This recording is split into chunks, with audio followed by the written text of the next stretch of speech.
Public speaking is not about being perfect. It's not about sounding smart, using big words, or never making a mistake. Public speaking is about connection. It's about standing in front of other human beings and helping them feel something, understand something, or believe something they didn't before. The moment we stop thinking of public speaking as a performance and start thinking of it as a service, everything begins to change. Most people are afraid of public speaking because they think the audience is judging them. They imagine eyes watching, minds criticizing, people waiting for them to fail. But the truth is far simpler and far kinder. The audience is not there to judge you. They are there because they want something.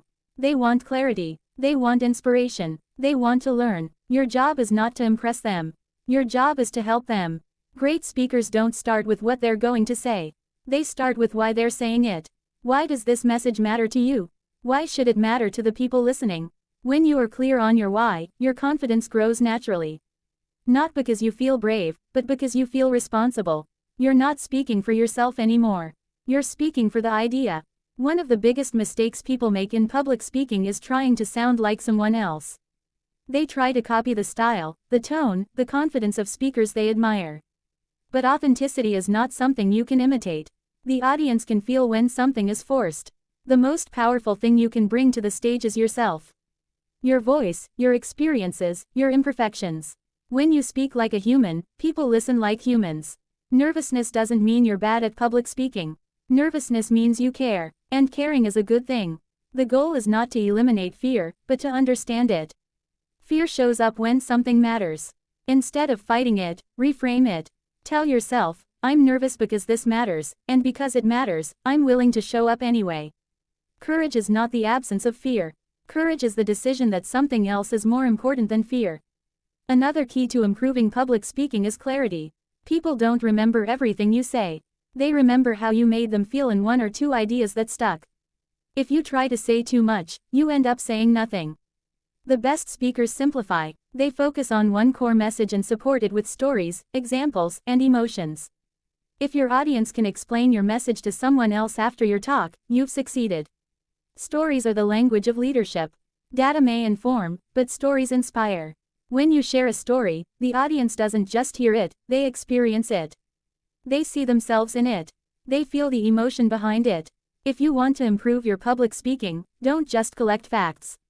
Collect stories. Stories about failure. Stories about learning. Stories about moments that changed how you see the world. Vulnerability builds trust, and trust is the foundation of influence. Silence is another powerful tool most speakers are afraid to use. We rush to fill every gap, every pause, every breath. But silence gives people time to think. Silence gives weight to your words. A well-placed pause can be more powerful than a perfectly crafted sentence. When you slow down, you signal confidence. You show that you are comfortable with the message and with yourself. Body language matters, but not in the way people often think. It's not about memorizing gestures or standing in a specific pose. It's about alignment. When your words, tone, and body are aligned, people trust you. When they are not, people feel something is off, even if they can't explain why. Speak in a way that feels natural to you. Move when it feels right. Stillness, when intentional, can be just as powerful as movement. Eye contact is not about staring at everyone in the room. It's about connection. Choose one person, share a thought, then move to another. Speak to individuals, not to a crowd. When people feel like you're talking to them, not at them, your message lands deeper. Public speaking becomes personal when you remember that an audience is not a mass. It's a group of individuals, each with their own fears, hopes, and questions. Preparation is important, but over-preparation can be dangerous. When you memorize every word, you stop listening to the room. You stop being present. The best speakers prepare the message, not the script. They know their key points, their stories, their purpose. But they allow space for authenticity. If something unexpected happens, they adapt. Presence is more powerful than perfection. One of the most overlooked aspects of public speaking is listening. Great speakers are great listeners. They read the energy of the room. They notice when people are engaged or confused. They adjust their pace, their tone, their examples. Public speaking is not a one-way transmission. It's a conversation, even if only one person is holding the microphone. Confidence in public speaking doesn't come from believing you are the best speaker in the room. It comes from believing in the message you are sharing. When the idea is bigger than your ego, the pressure eases. You're no longer trying to prove yourself. You're trying to serve the audience. That shift changes everything. Mistakes will happen. You'll forget a line. You'll say the wrong word.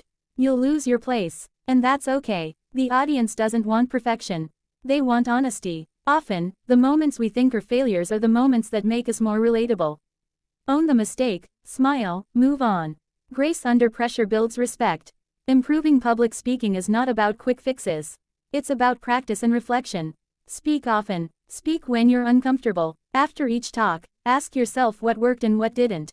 Not to criticize yourself, but to learn. Growth comes from awareness, not judgment. Finally, remember this: your voice matters. Your perspective matters. There are people in the audience who need to hear what you have to say in the way only you can say it. Public speaking is not about being fearless. It's about being brave enough to share an idea that might help someone else. When you stand up to speak, you are offering a gift. Speak with intention. Speak with care. Speak with courage.